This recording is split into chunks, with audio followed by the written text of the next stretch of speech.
keluarkan saja istikharahnya 3 hari 3 malam. Sudah 3 hari 3 malam keluarnya 50.000. Keluarnya 50.000. Keluar dari tempat ini bawa 5 kotak lagi. Hati-hati, nanti yang bawa 5 kotak ini lihat. Assalamualaikum warahmatullahi wabarakatuh. Bismillahirrahmanirrahim. Alhamdulillahirabbil alamin wassalatu wassalamu ala asyrafil anbiya'i wal mursalin habibina wa syafi'ina wa qurratu a'yunina wa maulana Muhammad bibil qulub wa dawaiha wa afiyatil abdan wa shifaiha wa nuril absar wa diyaiha wa qutil arwah wa hidayaiha wa ala alihi wa sahbihi. Subhanaka la ilma lana illa ma 'allamtana innaka antal alimul hakim. Rabbi syrah li sadri wa yassir li amri wa hlul 'uqdatam min lisani yafqahu qawli. Amma ba'd. Pertama-tama yang saya hormati, yang saya cintai, keluarga besar dari Kejaksaan Negeri Kabupaten Berau, wabil khusus Bapak Kajari, Bapak Jufri sekeluarga. Beliau 11-12 dengan saya. Namanya Jufri, maka saya Al Jufri. Atalau wa umrah wa hafidha wa nubuli balwa. Mudah-mudahan beliau sekeluarga dipanjangkan umur oleh Allah Subhanahu wa ta'ala, dalam keadaan sehat walafiat. Para kasubag, para staf, karyawan, keluarga besar Kejaksaan Negeri Kabupaten Berau yang saya cintai, yang saya hormati, Qori yang membaca Al-Quran dari Ustaz Muslim, kemudian kawan-kawan, para asatid dan santri-santri dari Pompes Nurul Hidayah, kemudian dari Hubul Yatama dan Al-Khalil, dan yang hadir semuanya insya Allah mudah-mudahan dirahmati oleh Allah Subhanahu wa ta'ala. Alhamdulillah, nikmat yang besar dari Allah Subhanahu wa ta'ala di pagi hari yang cerah ini, di hari yang istimewa, hari Jumat, kita berkumpul di tempat ini dalam acara yang mulia, yaitu peringatan Maulid Nabi Muhammad SAW. Sekali lagi saya ucapkan terima kasih banyak kepada keluarga besar Kejaksaan Negeri Kabupaten Berau yang telah mengadakan acara ini. Insya Allah mudah-mudahan rezekinya dikasih barokah oleh Allah Subhanahu wa ta'ala, urusannya dipermudah oleh Allah Subhanahu wa ta'ala, dan mudah-mudahan hajat-hajatnya dikabulkan oleh Allah Subhanahu wa ta'ala. Amin ya rabbal alamin. Karena pada hakikatnya Pak Bu, kita mengadakan acara seperti ini nggak rugi, karena ini urusan akhirat, bukan urusan dunia. Kita kalau terlalu perhitungan untuk urusan dunia nggak ada masalah, tapi kalau untuk urusan akhirat jangan pernah perhitungan. Rasulullah SAW bersabda, tasaddaqi fala tu'i fayyawalaik. Keluarkan uang kalian, harta kalian di jalan Allah Subhanahu wa ta'ala, jangan pernah perhitungan. Barang siapa yang terlalu perhitungan dengan uang yang dikeluarkan di jalan Allah, rezekinya bakal dipersusah. Tapi barang siapa yang tidak pernah perhitungan dengan uang yang dikeluarkan di jalan Allah, rezekinya akan kasih mudah oleh Allah Subhanahu wa ta'ala. Amin ya rabbal alamin. Karena kadang-kadang kita ini logikanya terbalik. Kalau untuk keperluan pribadi nggak perhitungan, tapi kalau untuk agama perhitungan. Contoh, maaf ya, bapak-bapaknya ini ada yang rokok? Ada. Biasanya kalau orang rokok itu Pak, maaf, 1 hari 1 pak. Biasanya ya, 1 pak itu 25.000. Kalau dalam 1 bulan berarti dia mengeluarkan uang 750.000. Dalam 1 tahun berarti 9 juta. Itu untuk rokok saja. Belum lagi pulsanya bapak-bapak ini. Ya, bapak-bapak tak mati pulsanya 200-300 per bulan. Itu belum istrinya, belum anak-anaknya ini. Ya, orang mungkin mengeluarkan pulsa saja per bulan, anggap jelek-jeleknya 500.000 satu keluarga. Berarti dalam 1 tahun bisa 600.000. Itu belum wifi-nya lagi itu. Ya, apalagi maaf ibu-ibunya pakai perawatan. Ibu-ibu perlu pakai perawatan, pakai bedak, pakai lipstick. Ya Bu, berapa kira-kira perawatan per bulan Bu? Ada 50.000? 50.000 tepung kata ibunya bedaknya. Lebih. Apalagi maaf, kosmetik ini ada yang murah, ada yang tengah-tengah, ada yang mahal sampai jutaan Pak. Ya, belum lagi nanti ibu-ibunya per bulan ke salon, ya krimbat, pedikur, manikur, belum sulam alis, sulam bibir, macam-macam pokoknya. Itu kalau dalam 1 tahun perawatan nggak mati jutaan. Ya, untuk pulsa, kemudian untuk rokok, maaf untuk perawatan itu belum bayar air, belum bayar listrik. Itu kalau di total dalam 1 tahun mungkin puluhan juta yang kita keluarkan. Kita nggak pernah perhitungan, itu belum yang lain, itu belum kredit rumah, belum kredit mobil, belum kredit HP atau yang lainnya. Untuk urusan dunia nggak pernah perhitungan. Tapi kalau datang acara Maulid Nabi Muhammad SAW, kadang-kadang setahun sekali ketika didatangi untuk minta sumbangan, itu mau mengeluarkan saja istikharahnya 3 hari 3 malam. Sudah 3 hari 3 malam keluarnya 50.000. Keluarnya 50.000. Keluar dari tempat ini bawa 5 kotak lagi. Hati-hati nih, nanti yang bawa 5 kotak ini lihat ini. Bahaya. Kalau penceramah nggak apa-apa bawa lebih. Jangan, ini kadang-kadang logikanya terbalik. Untuk keperluan pribadi nggak pernah perhitungan. Tapi ketika diminta sumbangan untuk pembangunan pesantren, mungkin masjid, untuk maulid, untuk Isra Mi'raj, kadang-kadang terlalu perhitungan. Ini yang salah. Karena Rasulullah SAW ketika Isra dan Mi'raj itu melihat ada bibit atau pohon ajaib Pak.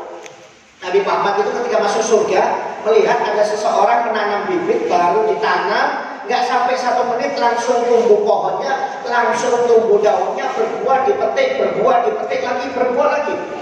Bayangkan dalam 1 menit itu nggak sampai bahasanya itu bisa dipanen berkali-kali. Bibit ajaib. Biasanya kalau bibit kan ditanam kayak durian, ditanam butuh 5 tahun baru bisa berbuah. Ya mungkin buah yang lainnya ada 3 tahun, ada yang 6 tahun baru berbuah. Ini nggak sampai 1 menit baru ditanam, langsung tumbuh pohonnya, keluar daunnya, langsung keluar buahnya, dipetik, panen, kemudian keluar lagi, dipanen sampai berkali-kali. Nabi Muhammad bertanya oleh Jibril, ini pohon apa? Kok ajaib? Baru ditanam, bibitnya nggak sampai 1 menit, orangnya bisa panen berkali-kali. Kira-kira ada nggak pohon bibit ajaib di Bro ini Pak? Kalau ada saya mau nanam musangking ini. Musangking kan lumayan, per kilonya 300.000. Kata mereka Jibril, ya Rasulullah, ini ibarat umatmu yang sering sedekah. Saking banyaknya pahalanya nggak bisa dihitung oleh Allah Subhanahu wa Ta'ala. Bayangkan, saking banyaknya pahalanya nggak bisa dihitung. Bahkan maaf Pak Bu, kita ketika nanti meninggal dicabut oleh Allah Ta'ala, yang ditunjukkan pertama kali pahala sedekah, bukan yang lain, bukan pahala sholat, bukan pahala umroh, ngaji, bukan.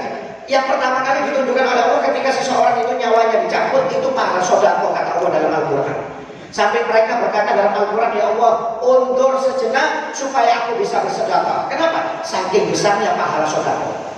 Jadi ingat, ketika kita nanti dicabut nyawanya oleh Allah Ta'ala, pertama kali yang ditampakkan oleh Allah adalah pahala sedekah. Makanya maaf kalau untuk sedekah jangan pernah perhitungan. Pahalanya besar. Gak ada ceritanya orang bangkrut karena sedekah, itu gak ada Pak. Kata Nabi Muhammad, mana kosomalun bisedekah, tidak akan berkurang harta yang dikeluarkan untuk sedekah. Maaf, ini resep dari Nabi Muhammad. Kita ini mestinya kalau rezekinya susah, itu bukan suruh ngirim sedekah, malah mengeluarkan sedekah. Kadang-kadang kita kalau susah malah nggak mau sedekah, seakan-akan perlu sedekah. Ini yang keliru. Kita ini mestinya kalau susah malah mengeluarkan uang untuk sedekah. Karena nggak ada ceritanya orang sedekah itu berkurang rezekinya, nggak ada. Malah bertambah. Ini janji Nabi Muhammad SAW. Saya aja Bu, maaf, alhamdulillah hidup selama ini sudah bertahun-tahun merasakan rezekinya sedekah. Saya pernah tahun 2005 ketika mau pulang, nggak punya uang Pak zaman dulu. Nggak mau pulang ke Surabaya itu, saya asli Surabaya, nggak punya uang. Saya cuma punya uang 300.000, saya ambil 150.000, saya belikan makanan, saya belikan anak-anak yang ngaji di TPA dengan harapan mudah-mudahan saya dikasih lancar Allah Ta'ala bisa pulang di rumah orang tua. Besoknya langsung ada kawan datang ngasih uang 3 juta, ini hadiah. Padahal saya nggak mau pulang, cuma datang, loh ada apa ini kok ngasih, nggak apa-apa, pengen ngasih aja. Subhanallah. Baru keluar langsung besoknya ada kawan yang ngasih, langsung 2 hari langsung pulang saya.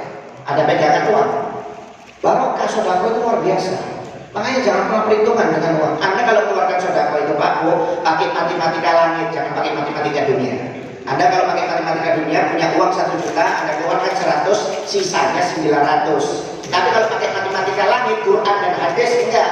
Anda punya uang 1 juta, Anda keluarkan mengeluarkan 100, dalam hadis itu minimal 10 kali lipat. Jadi kembalinya 1 juta. Anda sedekah 100, kembalinya 1 juta. Tapi kalau dalam Al-Quran 700 kali lipat, bahkan bisa lebih. Bahkan dalam Al-Quran kalau Anda sedekah 100, kembalinya minimal 70 juta. Allahumma shalli ala Muhammad. Makanya rugi kalau orang nggak mau sedekah. Jangan perhitungan. Pokoknya siapapun yang butuh keluarkan semampunya, kita nggak apa-apa. Pokoknya kalau ada orang minta mungkin jangan pernah ditolak. Ada orang butuh jangan pernah ditolak. Kasih semampunya. Kasih semampunya. Kenapa? Sedekah ini barokah luar biasa. Ya, sampai pernah dikisahkan, maaf, ada seorang ulama besar, tabi'in namanya Lays bin Sa'ad, itu hafal kitab satu perahu. Tafsir ini, bukan Qurannya aja hafal, tafsirnya hafal, tafsir hadis semuanya hafal, sampai riwayat hafal kitab satu perahu, saking alimnya. Kemudian kaya raya, miliarder. Perputaran uangnya itu Pak, dalam satu hari pendapatannya itu 1000 dinar. 1 dinar itu sekarang 4,5 gram emas. Jadi kalau diuangkan, pendapatannya tiap hari itu 4,5 miliar. Ada nggak di Pro orang tiap hari pendapatannya 4,5 miliar? Hah? Ada nggak? Nggak ada. Paling brokol itu.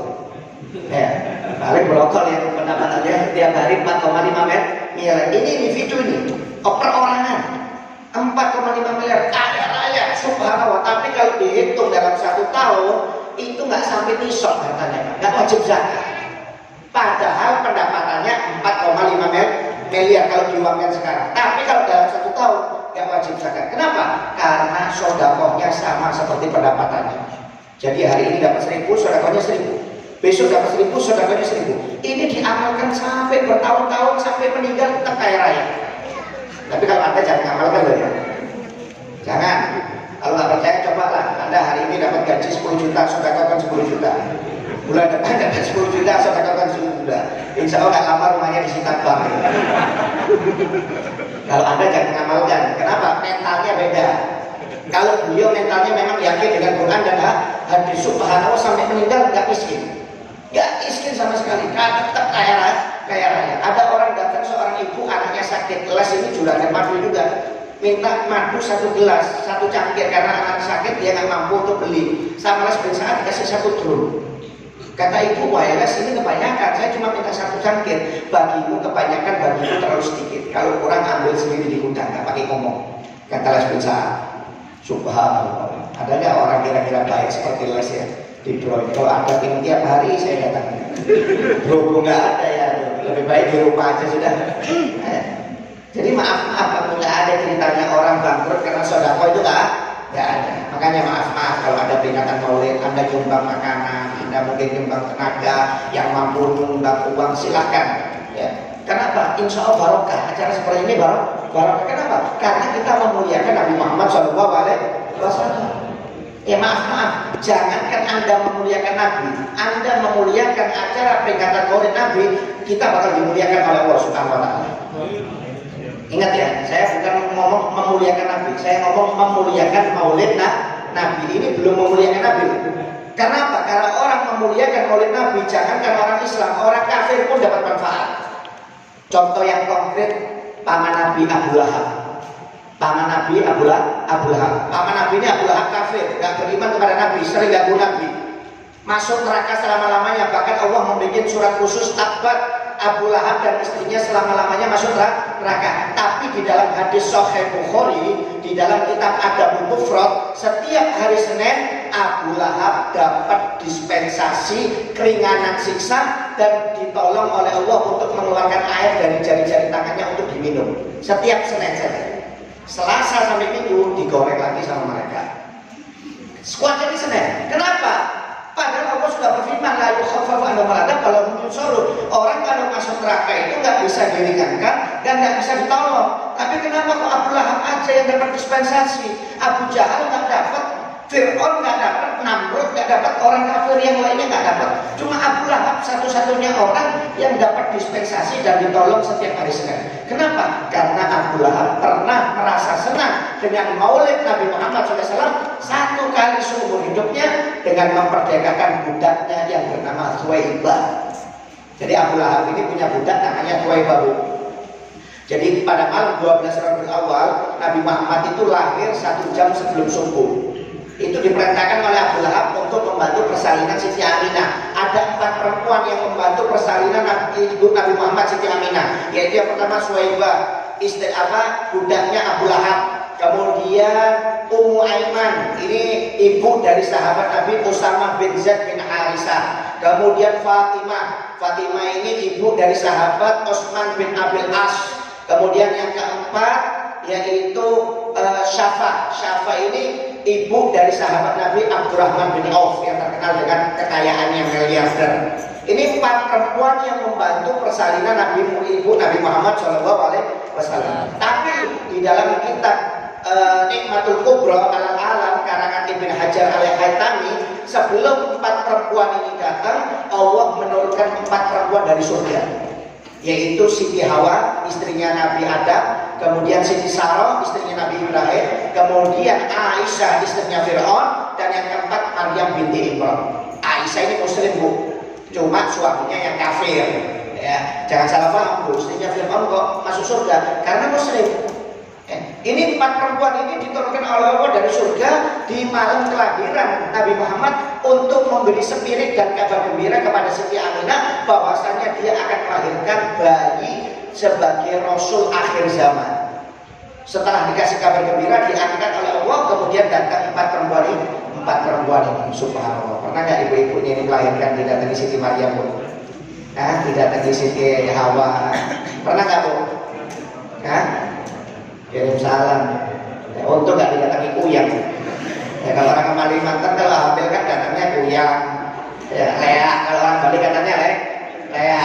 Itu memang ilmu hitam yang biasanya makan bayi. Memang ada. Subhanallah. Ini didatangkan. Subhanallah, setelah Suwaibah datang tengah malam untuk membantu persalinan Siti Aminah. Subhanallah, Siti Aminah ini melahirkannya gampang bu, nggak sakit sama sekali. Gak sakit. Memang mulai awal hamil itu diriwayatkan Siti Aminah gak seperti orang hamil. Walaupun hamilnya 9 bulan, itu seperti orang gak hamil, gak sakit. Kalau ibu-ibu ini jangan ditanya, hamil 1 bulan, 2 bulan, ya, makan muntah hidang. Ya apalagi kalau sudah besar, jalannya miring-miring sudah, ketarik ya uratnya, minta pijet sama suami terus gosok minyak tawon segala macam. Ya, apalagi ketika mau melahirkan teriak-teriak sakit. Kenapa? Orang kalau ketika mau melahirkan itu kata dokter itu seperti 40 tulang dipatahkan dalam waktu bersamaan. Sakitnya luar biasa ya. Gak salah kalau istri Anda ketika mau melahirkan teriak-teriak pak, teriakannya sampai 2 kilo, 1 kilo kedengaran. Ya, apalagi suaminya dimarahi, ini gara-gara bapak ini saya sampai sakit seperti ini. Karena bapaknya ibunya suka juga, ya berani tanggung jawab loh. Tapi subhanallah Siti Aminah ini bu, dalam riwayat pak, itu melahirkan maaf seperti perempuan buang air kecil. Gak sakit sama sekali. Keluar, dan yang lebih hebat lagi ketika keluar Nabi Muhammad, itu Nabi Muhammad gak ada lendirnya, gak ada darahnya. Kita kan kalau bayi keluar kan banyak lendir, banyak darah. Ini seperti bayi baru dimandikan. Kemudian kemaluannya sudah terhitam. Kemudian tali pusarnya sudah terpotong, sudah memakai celak. Kemudian yang lebih hebat lagi, Nabi Muhammad itu lahir langsung sujud, mengangkat angka 1 ke langit, maksudnya tiada Tuhan selain Allah Subhanahu wa Ta'ala, dan mengeluarkan cahaya yang menembus 7 langit sampai Siti Aminah dan 4 perempuan tersebut bisa melihat kerajaan 2 terbesar pada waktu itu, Persia dan Romawi, berkat cahaya yang keluar dari tubuh Nabi Muhammad SAW. Suwaibah heran, ini bayi ajaib namanya nih. Saya nggak pernah bantu, kata Suwaibah, bantu persalinan bayi seperti ini bayi ajaib ini. Langsung keluar Suwaibah dari rumah Siti Aminah setelah selesai, datang ke rumah Abu Lahab, majikannya digedor rumah Abu Lahab. Abu Lahab lagi enak tidur pak waktu subuh. Jangankan Abu Lahab, kita aja nggak bangun subuh. Ya, ketika ada subuh nggak bangun, kenapa? Masih enak tidur. Apalagi Abu Lahab digedor itunya, marah Abu Lahab. Suwaibah, kenapa ini waktu istirahat? Kata Suwaibah, akan beri kabar gembira kepada engkau. Kabar gembira apa? Kamu punya keponakan laki-laki. Senang Abu Lahab, karena zaman dulu orang itu gak senang dengan anak perempuan. Orang kalau punya anak perempuan zaman dulu ya, Itu pilihannya dua, ketika istrinya mau lahirkan dibawa ke lubang biasanya. Kalau yang lahir laki diterima, kalau yang lahir perempuan langsung dikubur hidup-hidup. Jadi Abu Lahab ini ketika dengar dia punya keponakan laki-laki, dia senang. Kenapa? Gak malu, bukan aib. Allah sudah berfirman dalam Al-Quran, wa idza busyira ahaduhum bil untha dhalla wajhuhu muswaddan wa huwa kadhib. Mereka itu kalau diberi kabar gembira dengan kelahiran bayi perempuan, mereka marah, malu, menahan aib, karena mereka nggak suka dengan bayi perempuan, mereka harus laki. Makanya ketika Abu Lahab dikasih kabar gembira punya keponakan laki-laki, senang Abu Lahab gembira. Oh, selamat dari aib saya. Kemudian diceritakan lagi kehebatan Nabi Muhammad ketika lahir. Wah, tambah gembira. Saking gembiranya Abu Lahab mengatakan, wahai Shuaibah, sekarang kamu bukan budakku lagi, karena kamu telah memberi kabar gembira dengan kelahiran ponakanku yang hebat. Mulai sekarang kamu saya merdekakan, tapi dengan syarat susui dulu ponakanku tersebut. Akhirnya pernah disusui 3 hari oleh Shuaibah itu Nabi Muhammad SAW. Ya, akhirnya dicatat oleh Allah. Tahun gajah, hari Senin 12 Rabiul Awal sebelum subuh, ketika Abu Lahab merasa senang dengan kelahiran Nabi Muhammad, akhirnya siksanya setiap hari Senin di neraka diringankan dan ditolong oleh Allah Subhanahu wa taala. Maaf, ini orang kafir, yang beriman kepada Allah Taala. Berkat merasa senang dengan kelahiran Nabi Muhammad, 1 kali saja seumur hidupnya diringankan siksanya oleh Allah Taala. Apalagi kita umat Islam yang beriman kepada Allah kemudian merasa senang dengan kelahiran Nabi Muhammad, insya Allah bukan diringankan lagi, tapi tidak disiksa oleh Allah Subhanahu wa taala. Amin ya rabbal alamin. Oleh karena itu sungguh aneh kalau ada umat Islam nggak senang dengan maulid. Wah, apa itu peringatan maulid itu? Nggak benar, zaman Nabi nggak ada. Kata siapa nggak zaman Nabi nggak ada? Ini contohnya dalam hadis Sahih Bukhari, Abu Lahab memperingati maulid. Anda berpuasa hari Senin itu peringati maulid Nabi. Nabi dalam hadis Sahih Muslim ditanya, ya Rasulullah, kenapa kamu berpuasa hari Senin? Karena hari Senin hari maulidku. Jadi setiap hari Senin aku memperingati maulidku dengan cara berpuasa. Lalu Nabi aja memperingati maulid kok. Memang memperingati maulid seperti ini nggak ada di zaman Nabi. Nabi memperingati maulidnya dengan berpuasa. Tapi kalau kita memperingati maulid seperti ini nggak salah. Kenapa? Karena kita mendengarkan sholawat, kita mendengarkan tausiah, mendengarkan ustadz tadi baca Quran, kemudian sodako. Salahnya itu di mana? Kalau acara seperti ini dibilang sesat, maaf, salahnya di mana? Kalau acara seperti ini peringatan maulid Nabi main domino, nah itu ngawur. Maulid Nabi Muhammad main catur, nah itu ngawur. Orang ini maulid Nabi mendengarkan tausiah, mendengarkan orang baca Quran, mendengarkan sholawat, sodako, kok dibilang sesat? Waliyahulillah minta. Bahkan mereka menganggap orang yang memperingati maulid itu dosanya lebih besar daripada zina, katanya. Ini ajaran dari mana? Waliyahulillah minta. Ngeri zaman sekarang, Pak. Oleh karena itu hati-hati, jangan sembarangan kita terima pendapat-pendapat yang nggak jelas. Ya, dikit-dikit sesat, dikit-dikit sesat. Gak ada zaman Nabi loh. Bukan itu patokannya.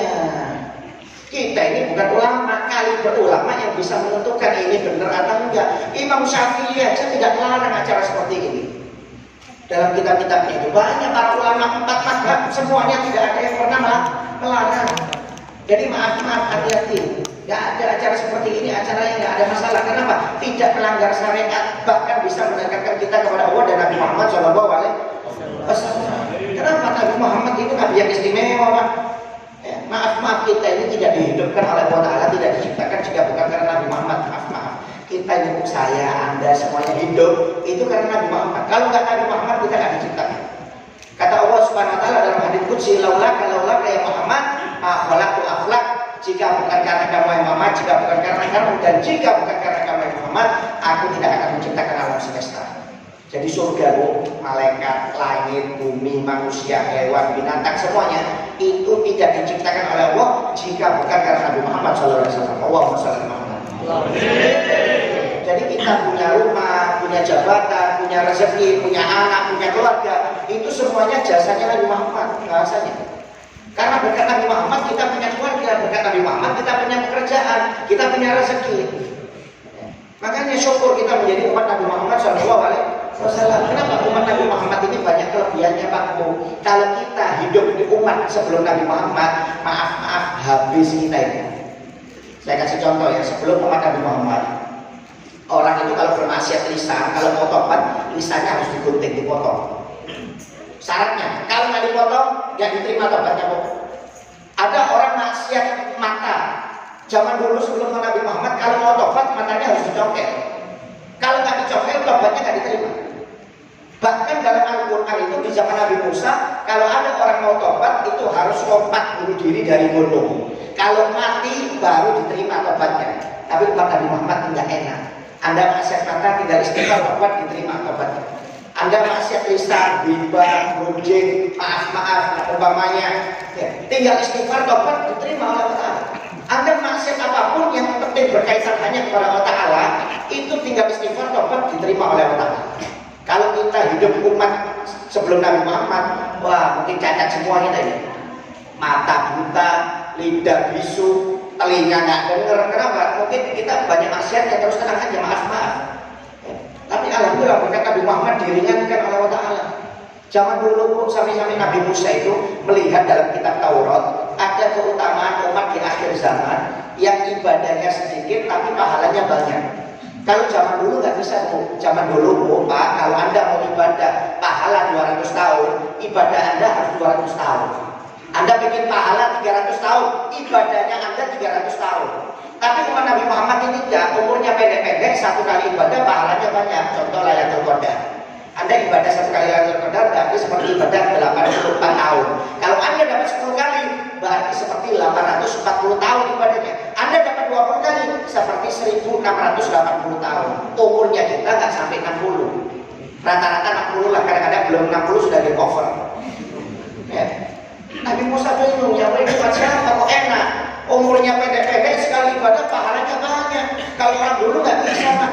Orang dulu maaf memang ibadahnya banyak karena umurnya panjang-panjang. Tapi umat Nabi Muhammad rata-rata 60. Berkat siapa kok kita dimuliakan seperti ini? Berkat Nabi Muhammad SAW. Kita dimuliakan oleh Allah Ta'ala, Pak, Bu. Maaf, bukan karena kita tinggi-tinggi. Umat Nabi Muhammad ini pendek-pendek cebol. Pendek-pendek, sudah pendek cebol lagi. Maaf, kalau orang dulu jangan ditanya. Orang dulu Nabi Adam, Anda lihat tingginya. Kata Allah Ta'ala dalam Al-Quran, Iramadatil iman, allati lam yukhlaq mithluha fil bilad. Kaum yang paling tinggi itu kaum Ad, tingginya 64 dirok. Satu dirok itu 64 cm. Berarti kurang lebih tingginya orang dulu itu 38 meter. 38 meter. Pernah lihat film King Kong nggak? Ya, King Kong itu maaf, tingginya cuma berapa? King Kong itu kalau dengan orang dulu itu ibarat kita dengan kera. Kera segitu. Manusia lebih tinggi daripada itu. Kalau Anda lihat dinosaurus tingginya 20 meter itu ibarat kambing, Pak. Dinosaurus itu ibarat kambing kalau ketemu manusia zaman dulu. Kenapa? Manusia zaman dulu itu tinggi-tinggi. Nanti di surga manusia itu tingginya seperti Nabi Adam. Kurang lebih 35 meter sampai 40 meter tinggi. Jadi nggak apa-apa kita cebol di dunia, nggak apa-apa. Nanti di surga tinggi-tinggi, nggak ada masalah, pendek-pendek. Kita dijadikan mulia bukan karena kita tinggi, kita dijadikan mulia oleh Allah bukan karena kita kuat. Umat Nabi Muhammad ini lemes, kerja sedikit capek, sore sudah capek, kita pijet, minum suplemen kadang-kadang, mudah gampang, mudah sakit. Ya, umat Nabi Muhammad. Kalau umat tergaul, enggak kuat-kuat orang dulu. Wa Tsamud alladziina jabu sakhra bil wad. Ya, kaum yang paling kuat itu kaum Samud. Saking kuatnya, Pak, maaf, gunung itu dihancurkan, dibuat rumah-rumahan. Zaman sekarang gunung aja dibom belum tentu hancur. Itu kaum Samud saking kuatnya gunung itu dibuat rumah-rumahan. Saking kuatnya Allah menyebutkan dalam Al-Quran. Nabi Musa saja itu dikejar oleh Fir'aun. Salah satu sebabnya karena membunuh orang Mesir, membela orang Yahudi. Ya, karena orang Yahudi ini dijadikan budak oleh Fir'aun. Jadi ketika bertengkar orang Mesir dan orang Yahudi ini dilerai oleh Nabi Musa, kemudian ditempeling orang Mesir ini mati, Pak. Ditempeling loh, bukan ditembak ini. Ditempeling oleh Nabi Musa satu kali langsung mati. Bayangkan kuatnya Nabi Musa. Kalau ada orang seperti Nabi Musa zaman sekarang, Tyson nggak berani maju, Pak. Muhammad Ali, terus Habib Nurmagomedov itu nggak berani maju. Kenapa tempelin satu kali mati kok? Saking kuatnya Nabi Musa alaihissalam. Kita dijadikan mulia bukan juga karena banyak ibadah. Kalau dibandingkan orang dulu banyak ibadah. Sampai kata Nabi Muhammad diriwayatkan ada seorang Bani Israel 500 tahun ibadah nggak pernah bermaksiat satu kali seumur hidupnya. Bayangkan ibadahnya 500 tahun, satu kali saja seumur hidupnya nggak pernah maksiat. Kalau kita jangan ditanya, Dalam satu jam aja lebih banyak maksiatnya daripada ibadahnya. Bukan satu hari. Kenapa kok dijadikan istimewa? Orang dulu kok banyak ibadahnya. Ya maaf, memang orang dulu panjang umur. Orang dulu itu umurnya panjang-panjang, 500. Fir'aun umurnya 500 tahun.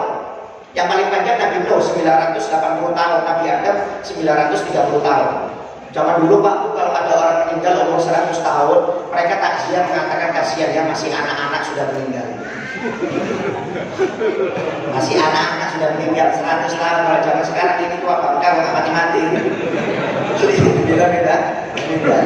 Maaf, Nabi Ibrahim itu dihitan umur 80 Pak. Nabi Ibrahim itu dihitan umur 80. Kalau orang sekarang 80 dihitan mungkin tumpul sudah bisunya. Nabi Ibrahim dihitan umur 80. Jadi orang dulu itu kalau 100 itu masih dibilang anak-anak. Orang dulu panjang-panjang umurnya. Fir'aun aja 500 umurnya. Tapi yang paling panjang itu adalah Nabi Ibrahim, Nabi Nuh alaihissalam 980. 980 tahun.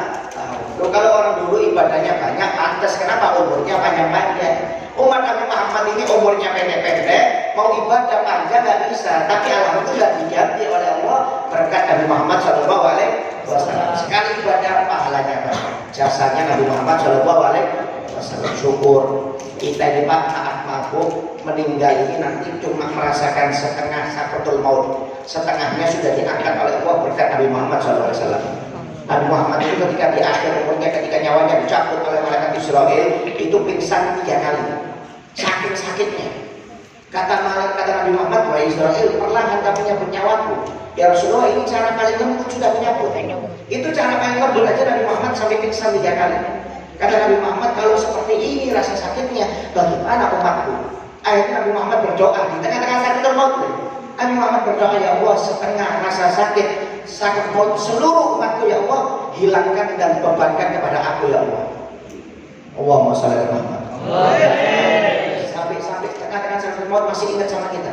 Akhirnya dikabulkan oleh Allah, setengahnya dihilangkan, cuma tidak dibebankan kepada Nabi Muhammad SAW. Jadi kita ini cuma merasakan setengah saja. Setengahnya sudah dihilangkan oleh Allah berkat doanya Nabi Muhammad SAW. Sakaratul maut itu sakit Pak. Dalam riwayat itu seperti orang yang hidup dikuliti hidup-hidup. Anda aja kena pisau, kena karang, Pak 10 cm sobek, teriak-teriak, minta dijahit di rumah sakit, baru sobek 10 cm kulitnya. Bayangkan sekali kulit dikuliti hidup-hidup. Sakitnya sakaratul maut itu seperti itu kata Nabi Muhammad. Bahkan dalam riwayat seperti burung yang hidup dibakar hidup-hidup. Sakitnya luar biasa. Cuma kalau orang itu amal ibadahnya bagus, ketika sakaratul maut dilihat ke tempatnya surga, dia senyum. Saking nikmatnya lihat surga, belum masuk surga. Saking nikmatnya lihat surga itu, dia tersenyum, tidak merasakan sakaratul maut. Saking senangnya. Tapi kalau orang ahli maksiat ketika mau meninggal, itu dilihatkan tempatnya di neraka. Lihat tempatnya neraka itu sudah takut gitu. Apalagi ditambah dengan sakaratul maut. Makanya orang-orang yang kalau orang soleh, orang baik itu kalau meninggal senyum. Kenapa? Karena dilihatkan tempatnya di surga. Jadi saking nikmatnya melihat surga, itu sakaratul mautnya nggak terasa. Nggak terasa. Oh, syukur kita ini.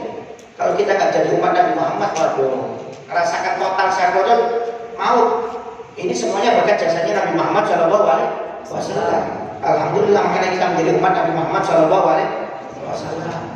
Ya, Nabi Muhammad itu memang manusia seperti kita, cuma nilainya nggak sama. Makanya jangan pernah menyamakan kita dengan Nabi Muhammad. Karena manusia ini sok pinter, kita ini dengan Nabi Muhammad sama, nggak usah berlebihan. Nabi Muhammad aja nggak seneng dipuji-puji. Kan ada hadisnya, jangan kamu memuji aku, maaf seperti orang Nasoro memuji anak Siti Maryam. Anda pelajari dulu.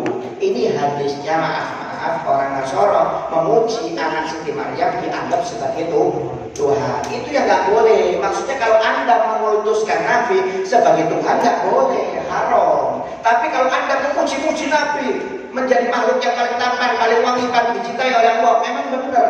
Selama dinisbatkan kepada makhluk, maka hukumnya wajib. Menghormati Nabi ini wajib. Jangan menyamakan diri kita dengan Nabi Muhammad. Contoh, saya kasih contoh, maaf. Kita dengan Pak Presiden Jokowi kira-kira sama nggak? Bu, lapar nggak Bu? Kita dengan Pak Jokowi sama nggak? Sama apa enggak? Sama. Sama apanya? Sama manusianya. Apa yang membedakan? Nilainya. Pak Jokowi itu belum jalan kemana, 30 menit semua jalan sudah ditutup, nggak ada yang boleh lewat. Saya dari rumah ke sini nggak ada yang tutup. Dari rumah ke sini nggak ada yang tutup.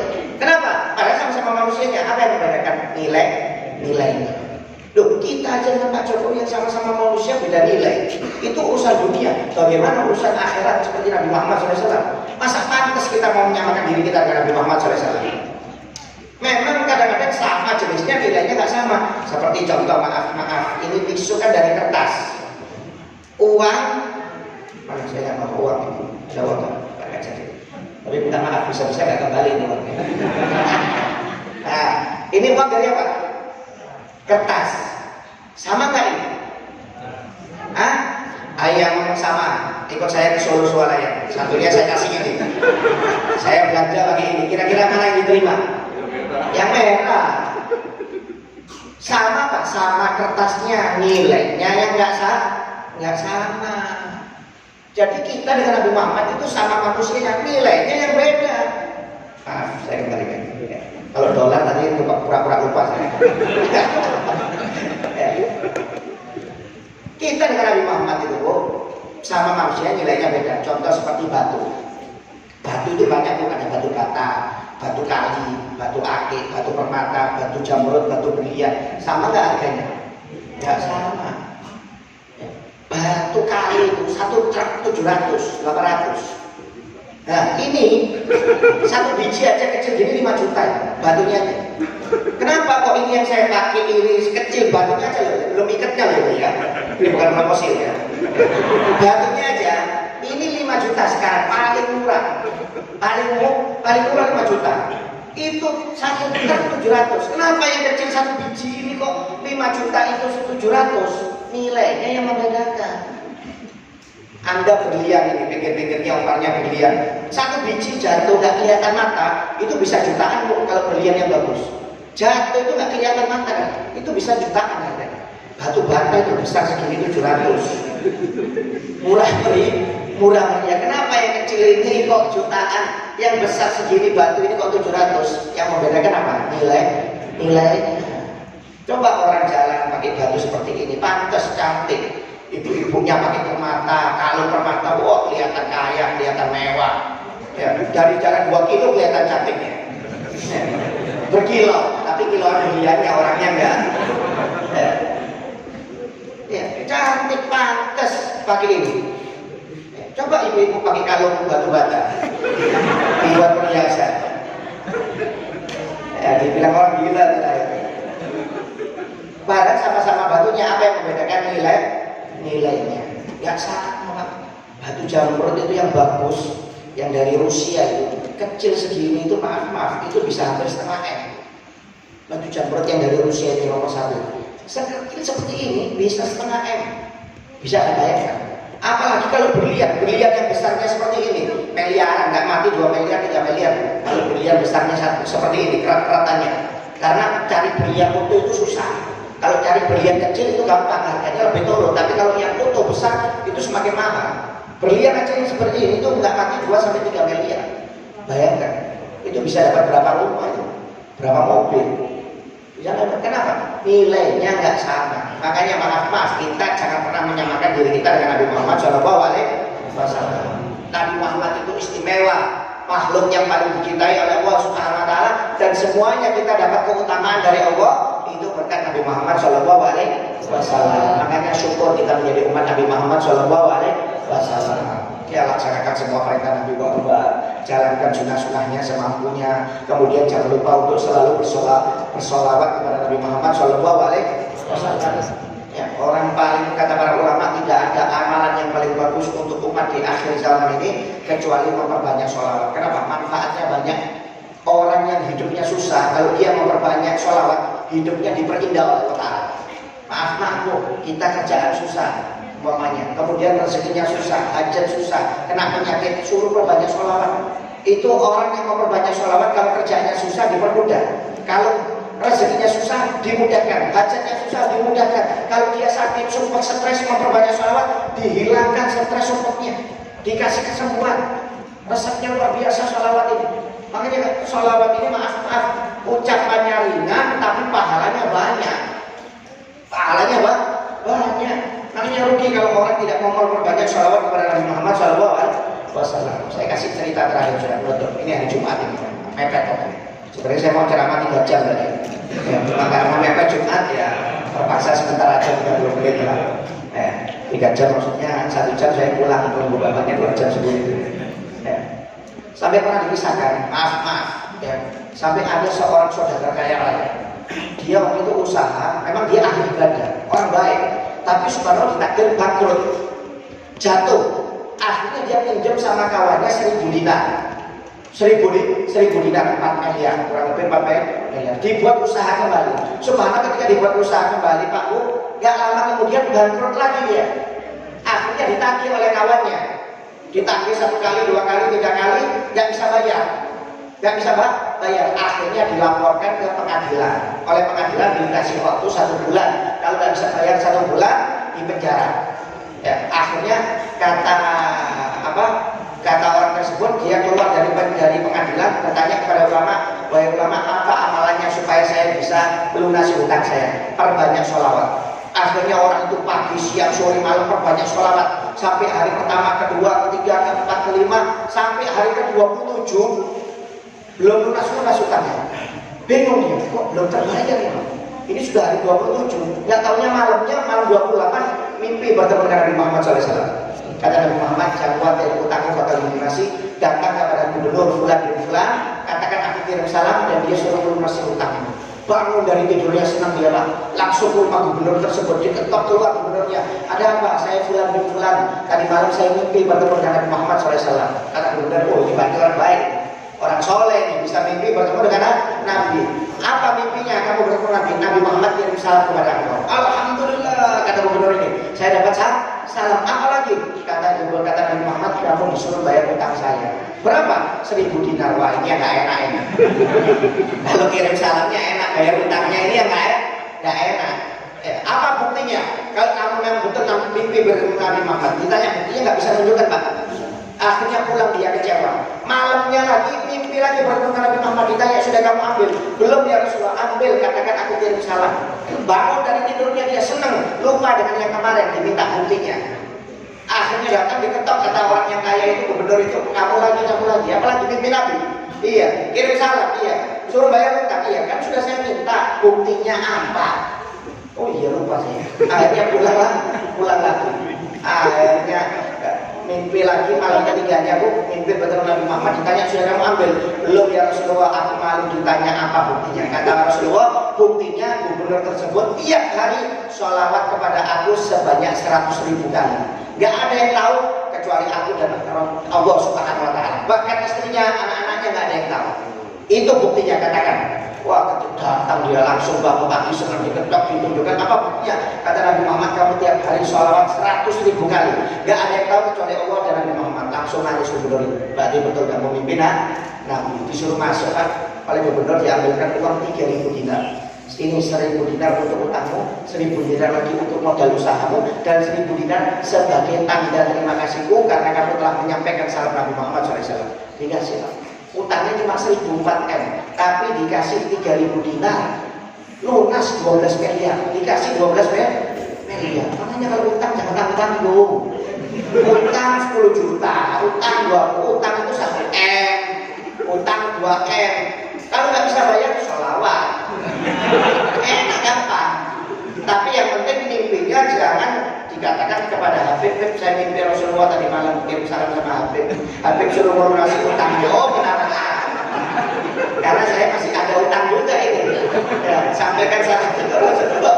Suruh mimpi yang lainnya aja. Ya walaupun ditanya buktinya tetap nggak saya mau. Karena sama-sama punya utang belum lunas ini. Ya, kenapa mereka itu kok bisa dilunasi? Karena mereka orang baik, mereka orang soleh. Jadi ketika susah memperbanyak sholawat, diberi kemudahan oleh Allah Subhanahu wa Ta'ala. Ya, oleh itu mudah-mudahan kita semuanya dikasih barokah oleh Allah Subhanahu wa Taala. Ya, mudah-mudahan dikabulkan oleh Allah Subhanahu wa taala. Yang sakit di antara kita dikasih kesehatan oleh Allah Subhanahu wa taala.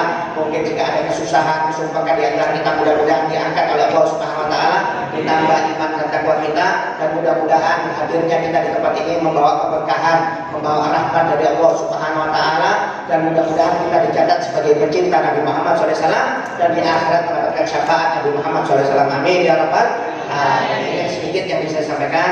Sekali lagi saya mohon maaf apa-apa yang benar itu dari Allah Subhanahu wa taala, yang salah itu dari pribadi saya sendiri. Kita baca doa sama-sama. Bismillahirrahmanirrahim. Alhamdulillahirabbil alamin. Allahumma shalli wa sallim ala sayyidina Muhammad wa ala ali sayyidina Muhammad.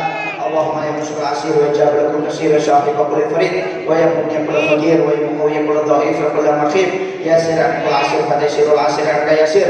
Allahumma malaka zulay min tafsir hajatuna katsir hajatuna katsir hajatuna katsir ikti hajatina ya rab ikti hajatil mu'minina wal mu'minat ikti hajatil muslimina wal muslimat. Allahumma nas'aluka fid din wa barakatan fil umur wa sihhatan fil jasad wa sihhatan fil rizqi wa tawbatan qabla al-maut wa syahadatan indal maut wa maghfiratan ba'da al-maut wa afwan ila lisan wa amana min al-'adab wa nasibana min al-jannah warzuqna nadari wajhil karim.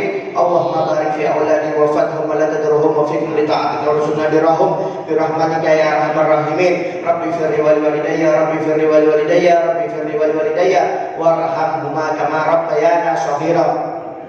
Allahumma rabbana subhanahu wa ta'ala syafi wa afiyatan mu'afila shifaan ila shifa'u shifaan la yursaku man wa alamar rabbana atina fid dunya hasanah wa fil akhirati hasanah wa qina adzabannar wa sallallahu alaihi wa alihi wasallam walhamdulillahi rabbil alamin. Diriwayatkan dalam hadis, barang siapa di dalam doanya selalu mendoakan orang tuanya yang masih hidup ataupun sudah meninggal, Rabbi firli wal walidayya Rabbi firli wal walidayya warhamhuma kama rabbayani shaghira, maka rezeki anak tersebut tidak akan terputus sampai hari kiamat, kata Nabi Muhammad. Hanya kalau doa jangan lupa selalu untuk mendoakan orang tua. Bahkan dalam hadis yang lain, barang siapa seorang anak yang lupa tidak mendoakan orang tuanya dalam waktu 3 hari, maka anak tersebut tidak akan mendapat keberkahan dari Allah Subhanahu wa taala. Oleh karena itu setiap doa, apalagi setelah selesai sholat atau yang lainnya, jangan lupa untuk mendoakan orang tua kita. Amin ya rabbal. Ya, terima kasih kepada Ustaz Habib Rahmi Al-Jufri. Semoga apa yang beliau sampaikan tadi dapat memberikan kita inspirasi dalam menjalani kehidupan kita sehari-hari. Amin ya rabbal alamin. Untuk selanjutnya acara penyerahan